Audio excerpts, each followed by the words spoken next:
No quadro Plástica e Saúde de hoje, a conversa é com você, mulher, que está assim incomodada com o tamanho das mamas, que acha que são grandes demais, que causam constrangimento, dores nas costas, nos ombros. O assunto hoje é mamoplastia redutora, ou melhor, cirurgia para reduzir as mamas. E quem nos esclarece o tema é o nosso convidado, o Dr. Thiago Bodanese, cirurgião plástico. Boa tarde, seja mais uma vez bem-vindo, doutor. Boa tarde, Vanessa. Obrigado, agradeço muito o convite, estar aqui trazendo informações. A gente começa perguntando, o que é retirado numa cirurgia de redução de mama? É pele, excesso de gordura? Como que é feita essa redução da mama? Excelente pergunta. Para você que tem a mama grande, realmente vai entender o que eu estou dizendo. É muito constrangedor e até incômodo e até trazer problemas de saúde pode ocasionar com a mama muito grande. E para isso a gente tem que avaliar, Vanessa, cada caso.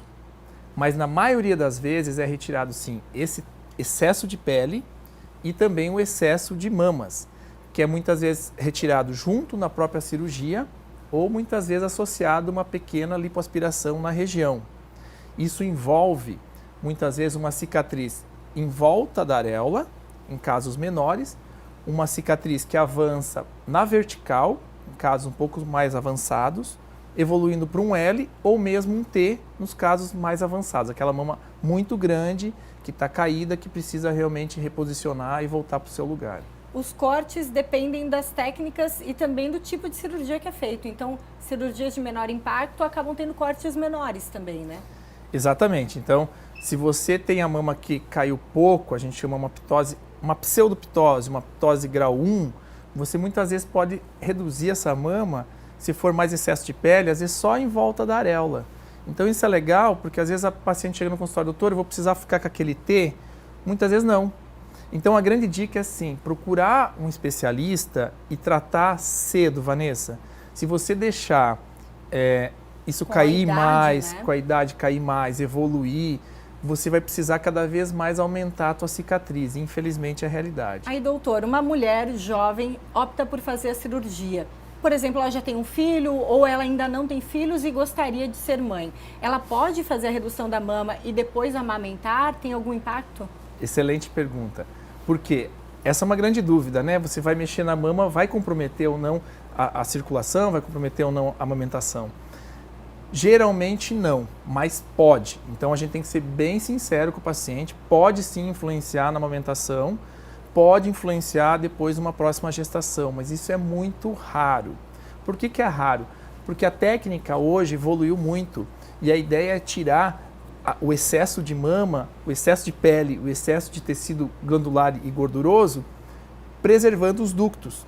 Por isso a gente muitas vezes preserva em volta do bico. Então, às vezes o paciente pergunta, doutor, vai tirar meu bico? Não.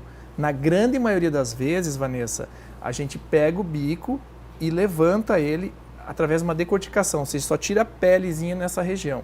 O resto tira a pele embaixo, daí, ou nas laterais, e preserva o bico. Nos casos, Vanessa, muito grandes, que a gente chama de gigantomastia, que muitas vezes envolve o grau 4, que é mais de 1.500 ml de excesso, 1.500 miligramas de excesso de mamas, ou seja, 1,5 kg, muitas vezes isso é muito pesado para a paciente. Às vezes a gente tem que retirar o bico e enxertar ele novamente.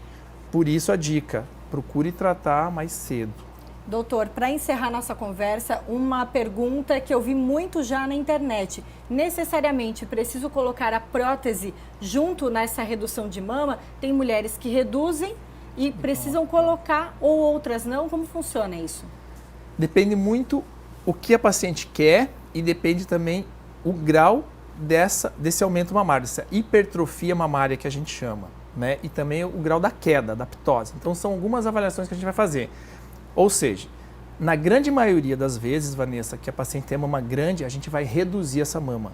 E a gente consegue, através de técnicas, usar esse tecido em excesso, ou da parte inferior, ou através de retalhos, montar essa mama de novo.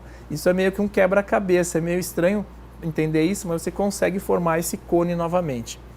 Nos casos que a paciente quer que a mama fique mais durinha, ou mesmo aumentada, mais o colo, muitas vezes a gente pode associar a prótese, sim, tá, nessa situação.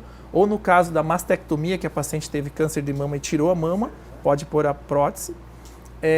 ou mesmo usar a lipoenxertia. Usar a gordurinha muitas vezes da barriga, da axila, e ajudar a modelar essa mama, como um caso a gente fez bem recente, fica bem interessante. Dr. Thiago Bodanese, mais uma vez, muito obrigada pelos esclarecimentos. Eu vou deixar o telefone do WhatsApp 988719831 para você de casa participar. Quer que a gente continue falando desse assunto, né, de redução de mama? Quer sugerir um outro assunto na área de cirurgia plástica? Manda pra gente no nosso WhatsApp, que a gente vai adorar poder trazer um assunto que o público quer. Dr. Thiago, mais uma vez, obrigada. Eu que agradeço o convite.